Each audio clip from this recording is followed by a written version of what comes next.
Hello guys, kumusta uli kaya sa inyong lahat dyan? Welcome to my channel. I never said before, welcome to my channel. Anyway, thank you for watching my videos and passing by. This time, I am going to make mango lassi. That is my son's favorite drink whenever he go to an Indian restaurant. There is a mall outside the city where we live. It is called Villa Centrum Mall. I think it's about more or less 20 kilometers from our city, and there is a food court there in that mall, and the food court there is an Indian restaurant, and whenever he goes to that restaurant, he ordered mango lassi, one or two glasses, mostly are two glasses. It's a little bit expensive. I forgot how much it is, if it is 39 or 49 Swedish crowns. And as I told you, Swedish crowns are more or less 550. And I made this Indian lassi already before.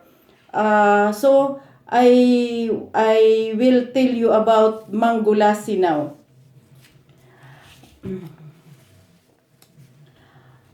Mango lassi or mango lassi is a popular yogurt-based drink that originated in the Indian subcontinent.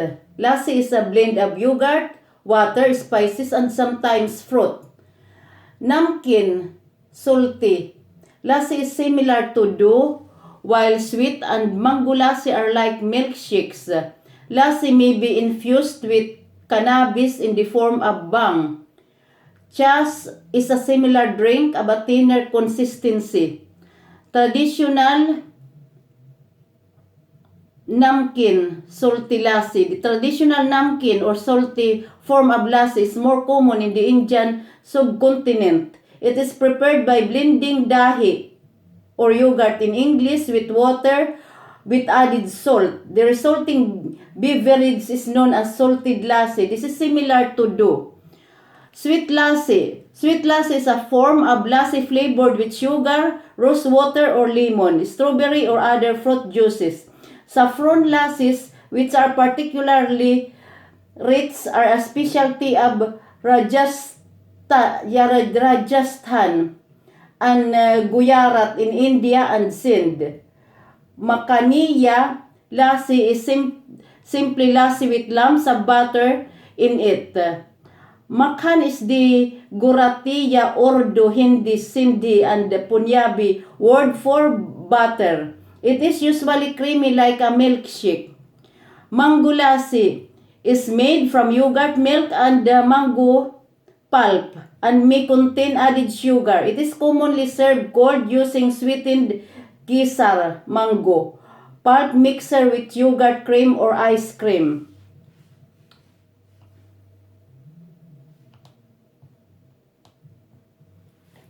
Bhang lassi is a cannabis-influenced drink that contains bhang, a liquid derivative of cannabis which has effects similar to other 18 forms of cannabis. It is legal in many parts of India and mainly sold during Holi, when pakoras containing bhang are also sometimes eaten. Uttar Pradesh is known to have licensed bhang shops, and in many places one can buy bhang products and drink bhang lassis. Chas. Chas is a salted drink similar to lassi but may contain more water than lassi, and thus the butter fat removed to reduce its consistency. Salt, cumin seeds, or fresh coriander may be added to taste. Fresh ground ginger and green chilies may also be added as seasoning. Chas is popular in India where it is common beverage during or after mealtime. Cultural references. A 2000 print and television and ad campaign for HSBC written by Jeffrey Bennett or G.W. Hong Kong tells a tale of a Polish washing machine manufacturer's representative sent to India to discover why the sales are so high there. Or on arriving, the representative investigates a lassie parlor where he is warmly welcomed and finds several washing machines being used to mix it. The owner tells him he is able to make 10 times as much lassi as I used to. On this No Reservations television program, celebrity chef Anthony Bourdain visited a government-authorized bang shop in Jaisalmer Fort, Rajasthan.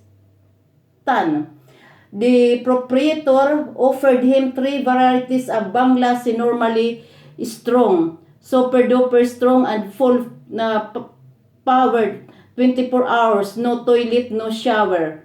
In 2013, the annual Techno Management Feast of it, Kharagpur, launched a campaign to name the next version of the mobile operating system Android Lassi. So that's all, guys. I will make the mango the ingredients, put all together the ingredients.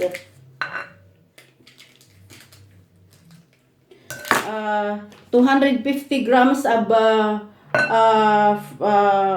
mangoes, or two pieces of mangoes. Actually, this came from the freezer because my son have a mixer, but we cannot find the mixer, so I put this a little bit in the microwave, for I will fix it there in other machine.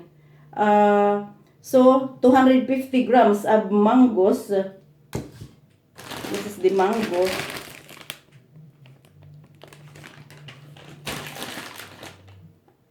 And then 5 deciliter of yogurt. Natural yogurt. 5 deciliter.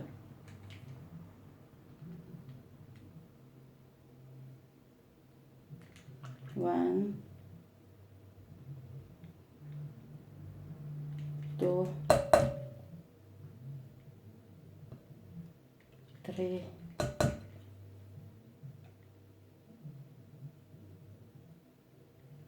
four,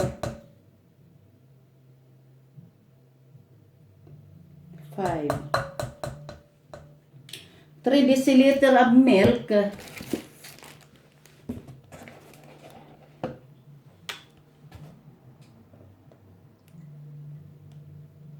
One, two, three.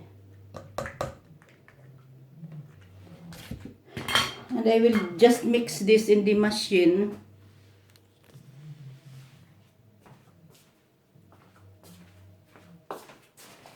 Here it is.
I forget to put the 1 teaspoon of cardamom. 1 teaspoon.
Guys, this is mint.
Guys, I hope that you like this vlog.